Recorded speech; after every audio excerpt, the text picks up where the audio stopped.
반갑습니다. 인생의 비밀 공간입니다. 여러분, 어느 날 저는 고요한 도서관에서 한 분명치 않은 책을 발견했습니다. 그 책의 저자는 우리가 모두 잘 알고 있는 철학자 쇼펜하우어였어요. 그 책에는 50세가 되면 어떻게 살아야 하는지에 대한 내용이 적혀 있었습니다. 당장 50세가 넘은 분이라면, 아, 바로 나를 위한 글이군 하실 것이고, 아직 50세 전이신 분들도 앞으로 어떻게 살아야 할까? 라는 생각을 가지고 계실 테니 모든 분들에게 도움이 될 내용이었습니다. 자, 그럼 이 재미있는 발견을 바탕으로 저는 여러분께 쇼펜하우어의 철학을 바탕으로 50세 넘어서 완벽한 인생을 사는 세 가지 방법에 대해 이야기하고자 합니다. 과연 쇼펜하우어는 우리에게 어떤 지혜를 전해주려 했을까요? 함께 탐험해 봅시다. 태양이 서쪽 지평선으로 기울어갈 무렵, 작은 도서관에서 노인 민수와 어린 아이 지훈이 이야기를 나누고 있었다. 할아버지, 그럼 완벽한 인생을 살기 위한 방법은 무엇인가요? 지훈이 물었다. 민수는 고개를 끄덕이며 미소 지었다. 첫 번째, 네 마음의 평화를 찾아라. 명상과 내면의 진정한 평온함을 추구해라.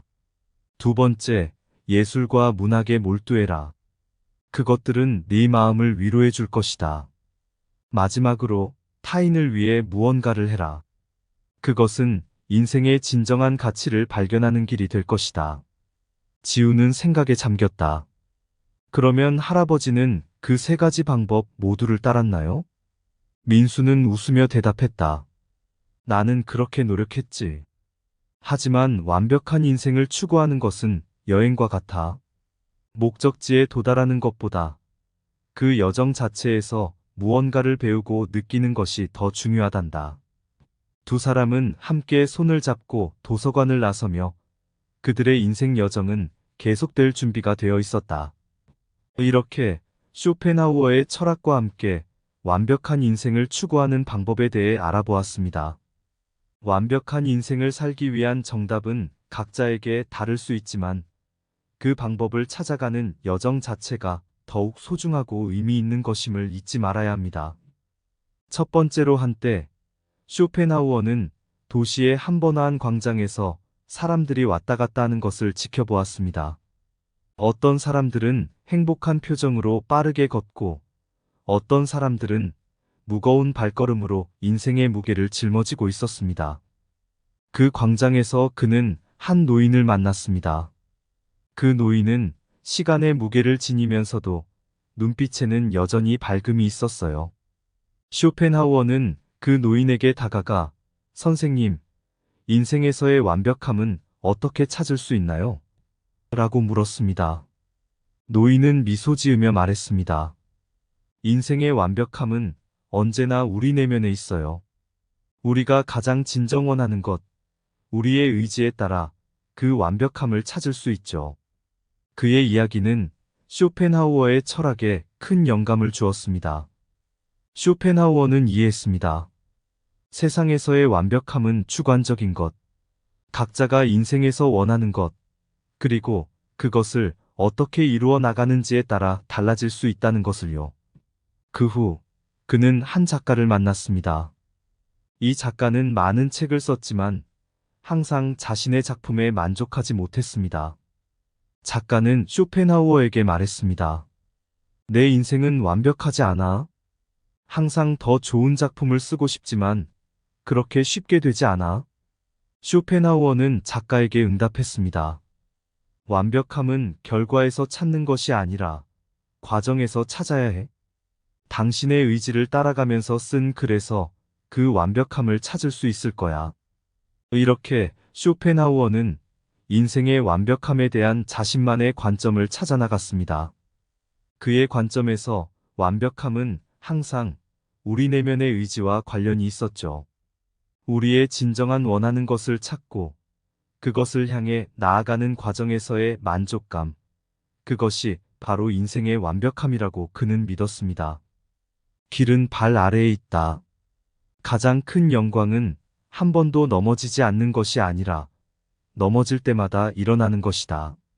물이 고요할 때는 그 깊이를 알 수 없다. 시작은 강하지 않으면 이길 수 없고, 마무리는 미숙하면 실패한다. 사람을 알려면 그의 행동을 보라. 행동을 알려면 그의 말을 들어라. 자신을 알라. 모든 인간은 자유롭게 태어나며 존엄과 권리에서 평등하다. 죽음을 두려워하는 것은 생명을 사랑하는 것과 같다. 인생에서 중요한 것은 목표를 향해 얼마나 많이 진행했는가이다. 얼마나 멀리 왔는가가 아니다. 변화는 우리가 겪는 어려움을 의미하는 것이 아니라 그 어려움에 어떻게 대응하는가를 의미한다. 두 번째로 어느 날 한 마을의 광장에서 큰 소동이 벌어졌습니다. 마을 사람들이 모여 한 중년의 남자를 둘러싸고 있었어요. 그의 이름은 토마스였습니다. 토마스는 50세를 바라보는 나이였고, 그는 인생에서의 고민과 고통에 시달리고 있었습니다. 토마스는 고함을 치며 말했습니다. 내 인생이 왜 이렇게 힘든 걸까? 나는 항상 원하는 것을 추구했는데 왜 이런 고난만 만나는 걸까? 마을의 현자인 민호는 천천히 그 앞으로 다가가며 말했습니다. 토마스, 당신은 의지와 상상에 대해 들어본 적이 있나요? 토마스는 의아하게 현자를 바라보았습니다. 의지와 상상? 그게 무슨 관련이 있지? 민호는 소년 시절, 그가 철학의 세계에 발을 들이게 만든 쇼펜하우어의 이야기를 들려줬습니다. 쇼펜하우어는 인간의 내재된 의지가 우리의 행동과 욕구를 주도한다고 했습니다. 우리가 원하는 모든 것, 그것이 바로 의지에서 나온다는 것이죠. 그리고 상상은 이 의지를 현실화하는 수단, 즉, 우리의 꿈이나 희망을 구체화하는 방법이라고 말했어요. 토마스는 자신의 인생을 되돌아보았습니다. 그는 항상 자신의 욕구와 목표를 추구했지만 그것이 어떻게 현실화될지, 즉, 그의 상상은 어떻게 그 의지를 반영하는지에 대해 생각해 본 적이 없었습니다. 민호는 덧붙여 말했습니다. 50세의 나이에서도 우리는 여전히 우리의 의지와 상상에 따라 인생을 바꿀 수 있어. 과거의 경험, 그리고 그 경험에서 얻은 교훈을 바탕으로 우리의 상상력을 활용하면 인생에서의 고민과 고통도 극복할 수 있어. 그리고 그는 대영 제국의 위인의 말을 인용하며 말했습니다. 인생에서 가장 큰 실패는 시도하지 않는 것이다. 토마스는 그 말을 듣고서 깊은 생각에 잠기게 되었습니다. 그날 이후 토마스는 자신의 의지와 상상력을 바탕으로 새로운 삶의 방향을 찾게 되었고, 그는 마을 사람들에게 그의 변화된 모습을 보여주었습니다. 산이 있어서 올라가는 것이지, 올라가려고 산이 있는 것이 아니다. 물 한 방울이 돌을 뚫는 것은 힘 때문이 아니라 끈기 때문이다. 자신의 그림자를 잡으려고 앞으로 나아가면 그림자는 후퇴한다. 그림자를 따라가면 그림자는 너를 따라온다. 잔잔한 물이 깊은 곳을 반영한다. 달리기를 시작할 때가 도착하는 시간이다. 마지막 한 발짝이 인생을 정의한다. 포기하지 말라. 삶의 의미는 찾는 것이 아니라 스스로 만드는 것이다. 좋은 일을 작게 시작하라. 모든 위대한 것은 작게 시작됐다. 어떤 문제도 충분한 거리에서 바라보면 작아진다. 우리는 바람의 방향을 바꿀 수 없지만 항상 항해의 방향을 바꿀 수 있다. 세 번째로 서늘한 가을바람이 얼굴을 스치는 어느 날, 마을의 작은 공원에서 민지는 눈을 감고 깊게 숨을 들이마시고 있었습니다. 누군가는 그녀가 그냥 휴식을 취하고 있다고 생각했을지도 모르지만 사실 민지는 명상을 하고 있었습니다. 민지의 친구인 윤호가 민지의 옆에 앉아 말했습니다.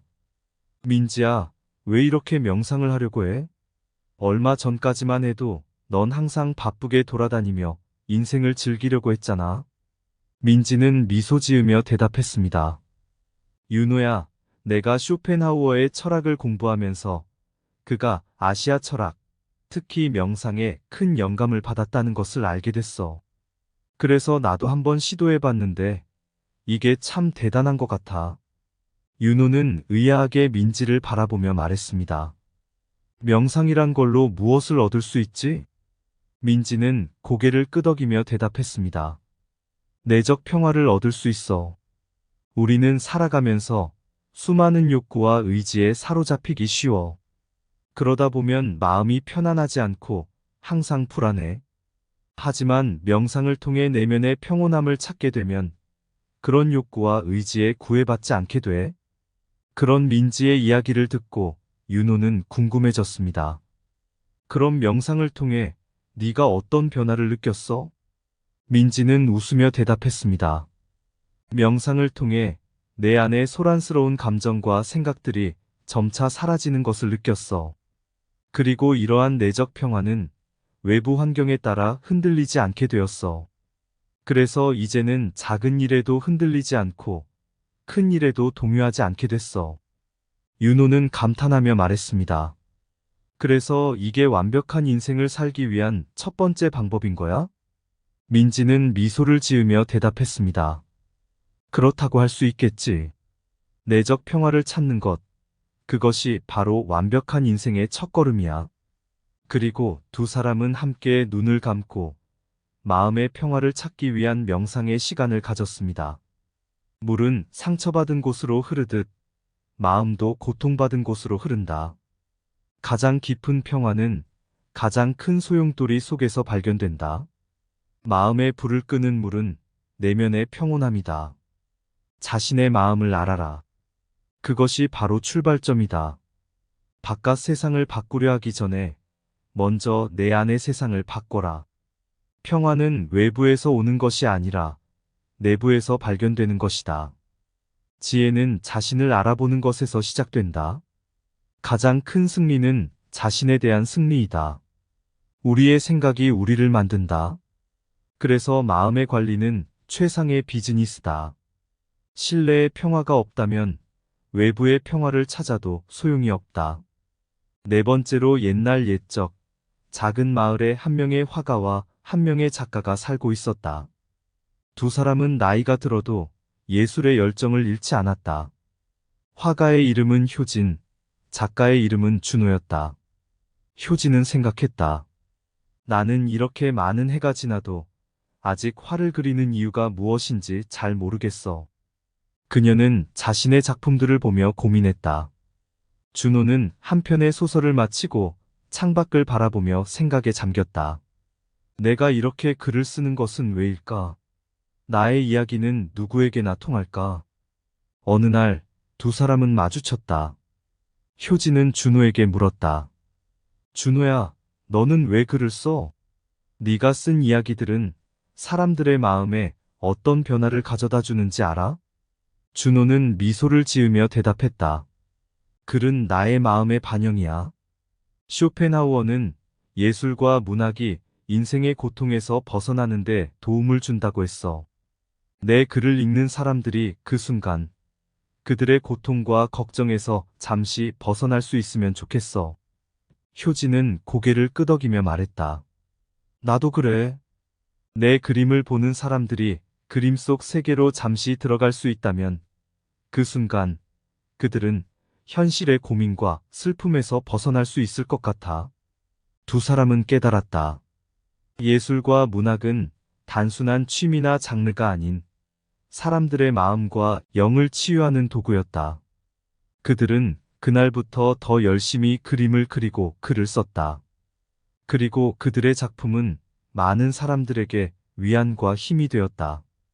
문학은 마음의 양식이다. 예술은 인간의 고독을 치유하는 미묘한 연결고리다. 그림 한 편은 천마디의 말을 대신할 수 있다. 시는 숨겨진 영혼의 노래이다. 예술의 진정한 가치는 눈에 보이는 것이 아니라 마음에 느껴지는 것이다. 예술은 생명을 반영하는 거울이다. 문학은 우리가 겪지 못한 경험들을 살게 해준다. 예술은 생각의 표현, 감정의 언어이다. 누구나 화가가 될 수 있으나 진정한 화가가 되려면 영혼이 필요하다. 예술의 가장 큰 기쁨은 순수한 창조의 순간을 체험하는 것이다.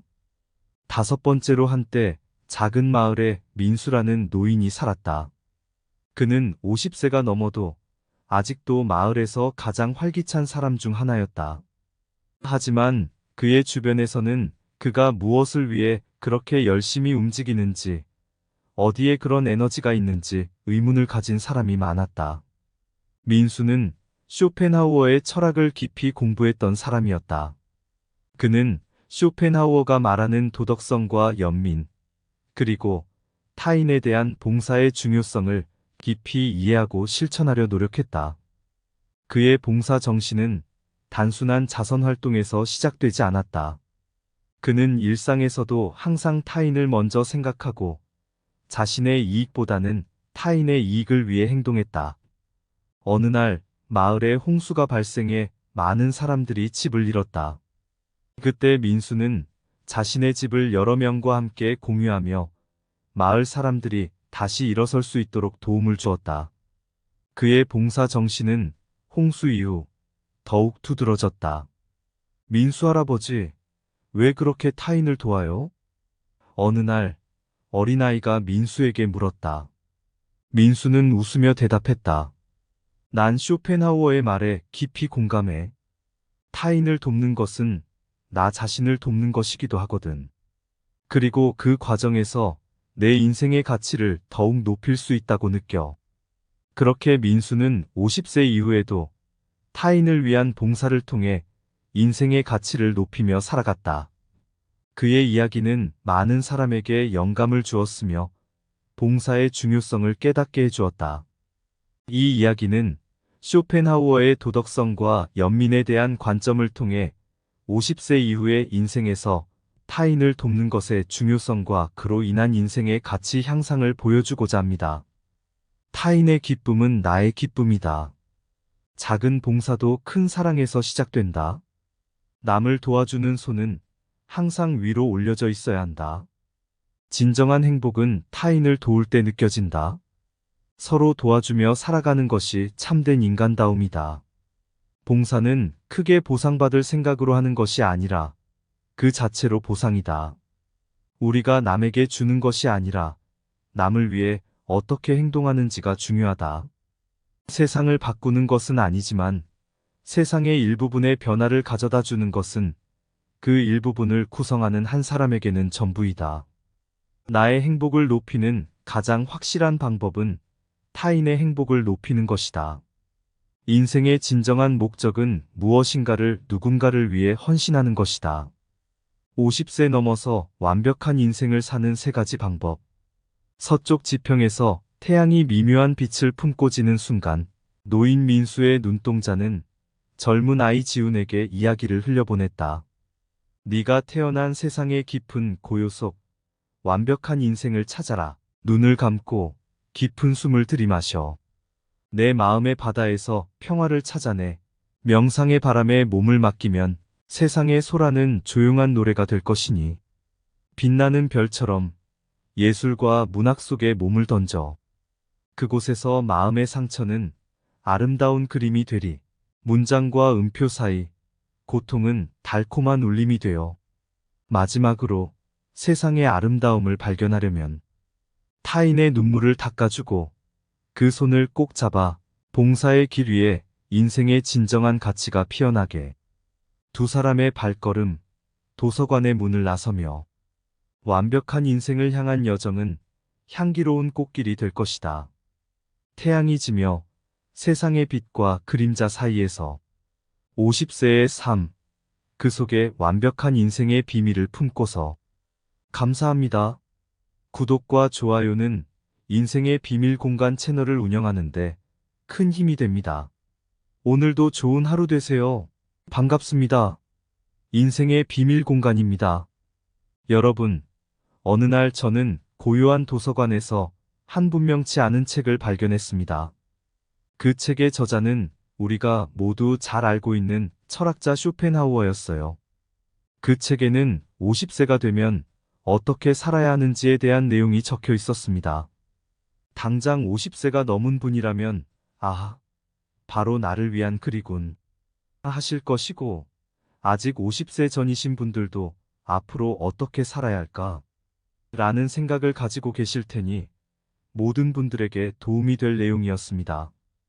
자, 그럼 이 재미있는 발견을 바탕으로 저는 여러분께 쇼펜하우어의 철학을 바탕으로 50세 넘어서 완벽한 인생을 사는 3가지 방법에 대해 이야기하고자 합니다.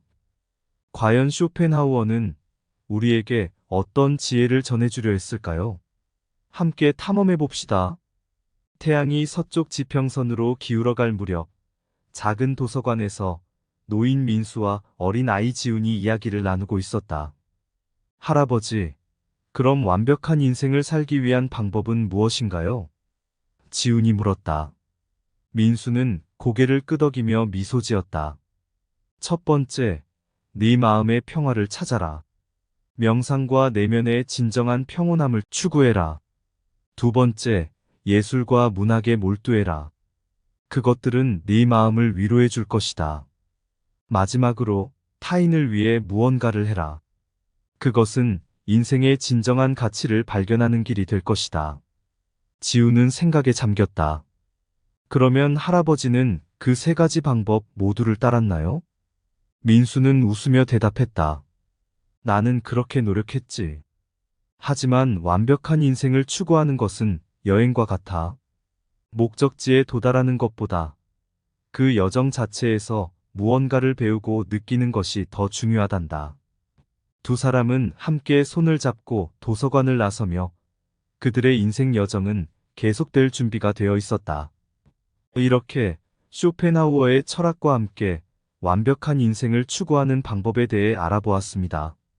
완벽한 인생을 살기 위한 정답은 각자에게 다를 수 있지만 그 방법을 찾아가는 여정 자체가 더욱 소중하고 의미 있는 것임을 잊지 말아야 합니다. 첫 번째로 한때 쇼펜하우어는 도시의 한번화한 광장에서 사람들이 왔다 갔다 하는 것을 지켜보았습니다. 어떤 사람들은 행복한 표정으로 빠르게 걷고 어떤 사람들은 무거운 발걸음으로 인생의 무게를 짊어지고 있었습니다. 그 광장에서 그는 한 노인을 만났습니다. 그 노인은 시간의 무게를 지니면서도 눈빛에는 여전히 밝음이 있었어요. 쇼펜하우어는 그 노인에게 다가가 선생님, 인생에서의 완벽함은 어떻게 찾을 수 있나요? 라고 물었습니다. 노인은 미소 지으며 말했습니다. 인생의 완벽함은 언제나 우리 내면에 있어요. 우리가 가장 진정 원하는 것, 우리의 의지에 따라 그 완벽함을 찾을 수 있죠. 그의 이야기는 쇼펜하우어의 철학에 큰 영감을 주었습니다. 쇼펜하우어는 이해했습니다. 세상에서의 완벽함은 주관적인 것, 각자가 인생에서 원하는 것, 그리고 그것을 어떻게 이루어 나가는지에 따라 달라질 수 있다는 것을요. 그 후 그는 한 작가를 만났습니다. 이 작가는 많은 책을 썼지만 항상 자신의 작품에 만족하지 못했습니다. 작가는 쇼펜하우어에게 말했습니다. 내 인생은 완벽하지 않아. 항상 더 좋은 작품을 쓰고 싶지만 그렇게 쉽게 되지 않아. 쇼펜하우어는 작가에게 응답했습니다. 완벽함은 결과에서 찾는 것이 아니라 과정에서 찾아야 해. 당신의 의지를 따라가면서 쓴 글에서 그 완벽함을 찾을 수 있을 거야. 이렇게 쇼펜하우어는 인생의 완벽함에 대한 자신만의 관점을 찾아나갔습니다. 그의 관점에서 완벽함은 항상 우리 내면의 의지와 관련이 있었죠. 우리의 진정한 원하는 것을 찾고 그것을 향해 나아가는 과정에서의 만족감, 그것이 바로 인생의 완벽함이라고 그는 믿었습니다. 길은 발 아래에 있다. 가장 큰 영광은 한 번도 넘어지지 않는 것이 아니라 넘어질 때마다 일어나는 것이다. 물이 고요할 때는 그 깊이를 알 수 없다. 시작은 강하지 않으면 이길 수 없고 마무리는 미숙하면 실패한다. 사람을 알려면 그의 행동을 보라. 행동을 알려면 그의 말을 들어라. 자신을 알라. 모든 인간은 자유롭게 태어나며 존엄과 권리에서 평등하다. 죽음을 두려워하는 것은 생명을 사랑하는 것과 같다. 인생에서 중요한 것은 목표를 향해 얼마나 많이 진행했는가이다. 얼마나 멀리 왔는가가 아니다. 변화는 우리가 겪는 어려움을 의미하는 것이 아니라 그 어려움에 어떻게 대응하는가를 의미한다. 두 번째로 어느 날 한 마을의 광장에서 큰 소동이 벌어졌습니다. 마을 사람들이 모여 한 중년의 남자를 둘러싸고 있었어요. 그의 이름은 토마스였습니다. 토마스는 50세를 바라보는 나이였고 그는 인생에서의 고민과 고통에 시달리고 있었습니다. 토마스는 고함을 치며 말했습니다. 내 인생이 왜 이렇게 힘든 걸까? 나는 항상 원하는 것을 추구했는데 왜 이런 고난만 만나는 걸까? 마을의 현자인 민호는 천천히 그 앞으로 다가가며 말했습니다. 토마스, 당신은 의지와 상상에 대해 들어본 적이 있나요? 토마스는 의아하게 현자를 바라보았습니다. 의지와 상상? 그게 무슨 관련이 있지? 민호는 소년 시절 그가 철학의 세계에 발을 들이게 만든 쇼펜하우어의 이야기를 들려줬습니다. 쇼펜하우어는 인간의 내재된 의지가 우리의 행동과 욕구를 주도한다고 했습니다. 우리가 원하는 모든 것, 그것이 바로 의지에서 나온다는 것이죠. 그리고 상상은 이 의지를 현실화하는 수단, 즉, 우리의 꿈이나 희망을 구체화하는 방법이라고 말했어요. 토마스는 자신의 인생을 되돌아보았습니다. 그는 항상 자신의 욕구와 목표를 추구했지만 그것이 어떻게 현실화될지, 즉, 그의 상상은 어떻게 그 의지를 반영하는지에 대해 생각해 본 적이 없었습니다. 민호는 덧붙여 말했습니다. 50세의 나이에서도 우리는 여전히 우리의 의지와 상상에 따라 인생을 바꿀 수 있어. 과거의 경험, 그리고 그 경험에서 얻은 교훈을 바탕으로 우리의 상상력을 활용하면 인생에서의 고민과 고통도 극복할 수 있어. 그리고 그는 대영제국의 위인의 말을 인용하며 말했습니다. 인생에서 가장 큰 실패는 시도하지 않는 것이다. 토마스는 그 말을 듣고서 깊은 생각에 잠기게 되었습니다. 그날 이후 토마스는 자신의 의지와 상상력을 바탕으로 새로운 삶의 방향을 찾게 되었고 그는 마을 사람들에게 그의 변화된 모습을 보여주었습니다. 산이 있어서 올라가는 것이지 올라가려고 산이 있는 것이 아니다. 물 한 방울이 돌을 뚫는 것은 힘 때문이 아니라 끈기 때문이다. 자신의 그림자를 잡으려고 앞으로 나아가면 그림자는 후퇴한다. 그림자를 따라가면 그림자는 너를 따라온다. 잔잔한 물이 깊은 곳을 반영한다. 달리기를 시작할 때가 도착하는 시간이다. 마지막 한 발짝이 인생을 정의한다. 포기하지 말라. 삶의 의미는 찾는 것이 아니라 스스로 만드는 것이다. 좋은 일을 작게 시작하라. 모든 위대한 것은 작게 시작됐다. 어떤 문제도 충분한 거리에서 바라보면 작아진다. 우리는 바람의 방향을 바꿀 수 없지만 항상 항해의 방향을 바꿀 수 있다. 세 번째로 서늘한 가을바람이 얼굴을 스치는 어느 날 마을의 작은 공원에서 민지는 눈을 감고 깊게 숨을 들이마시고 있었습니다.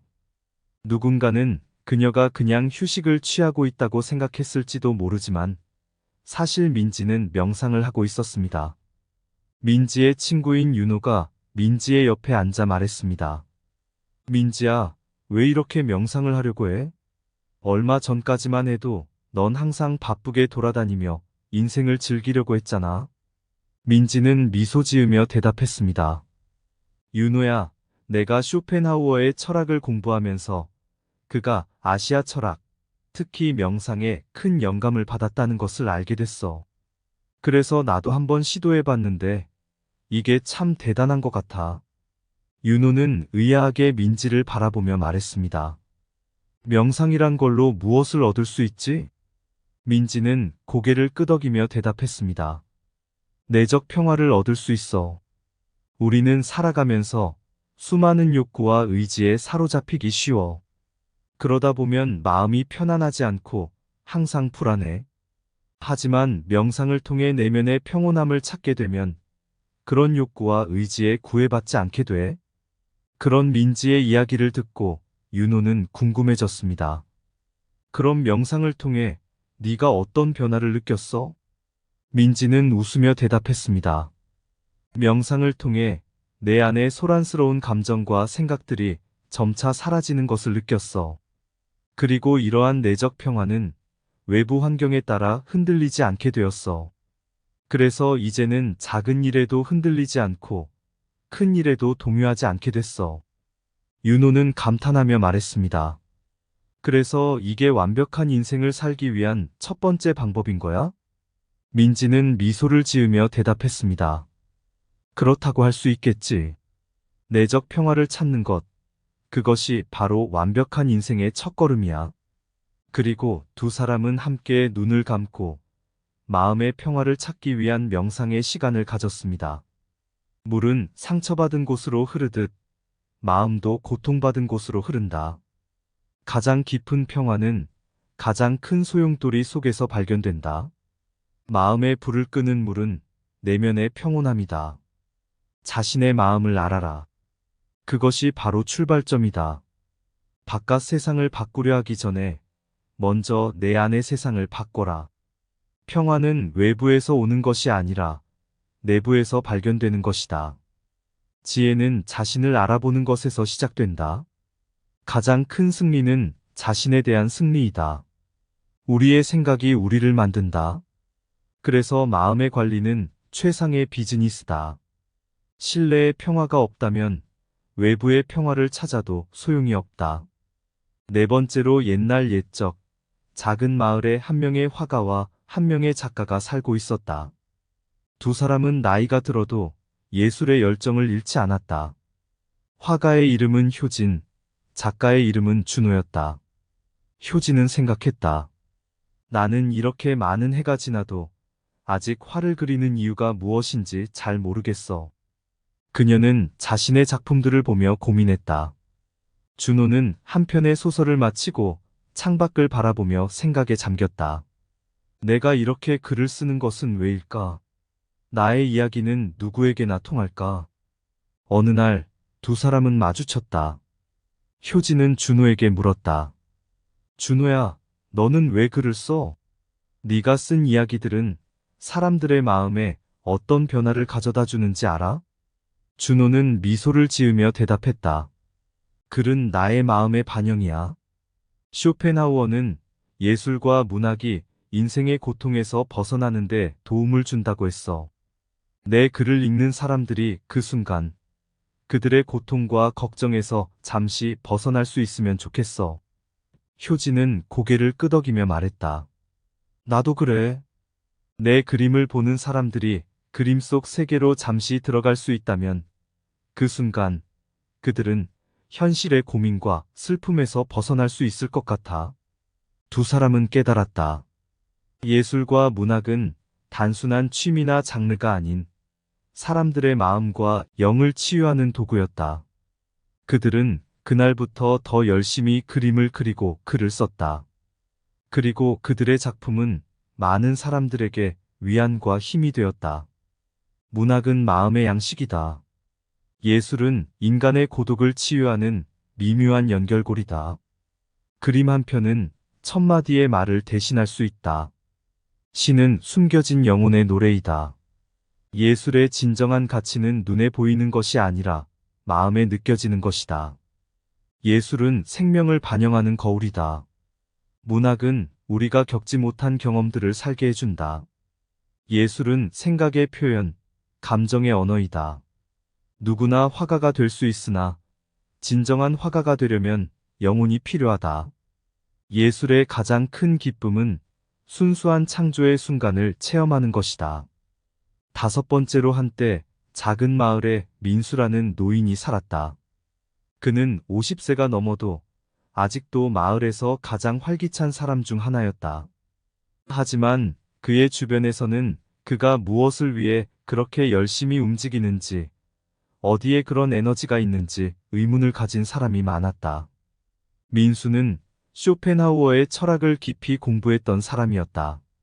그는 쇼펜하우어가 말하는 도덕성과 연민, 그리고 타인에 대한 봉사의 중요성을 깊이 이해하고 실천하려 노력했다. 그의 봉사 정신은 단순한 자선 활동에서 시작되지 않았다.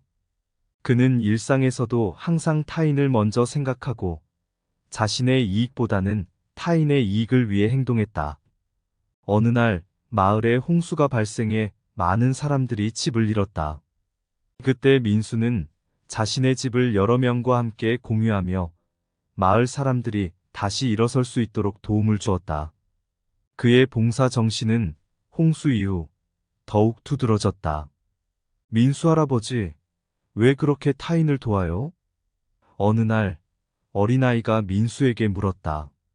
민수는 웃으며 대답했다. 난 쇼펜하우어의 말에 깊이 공감해. 타인을 돕는 것은 나 자신을 돕는 것이기도 하거든. 그리고 그 과정에서 내 인생의 가치를 더욱 높일 수 있다고 느껴. 그렇게 민수는 50세 이후에도 타인을 위한 봉사를 통해 인생의 가치를 높이며 살아갔다. 그의 이야기는 많은 사람에게 영감을 주었으며 봉사의 중요성을 깨닫게 해주었다.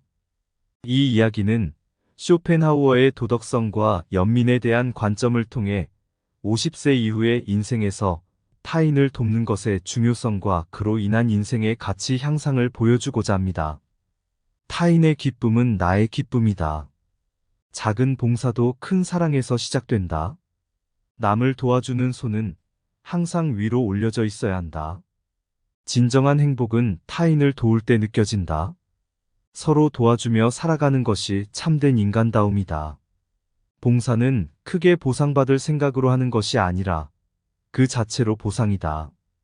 우리가 남에게 주는 것이 아니라 남을 위해 어떻게 행동하는지가 중요하다.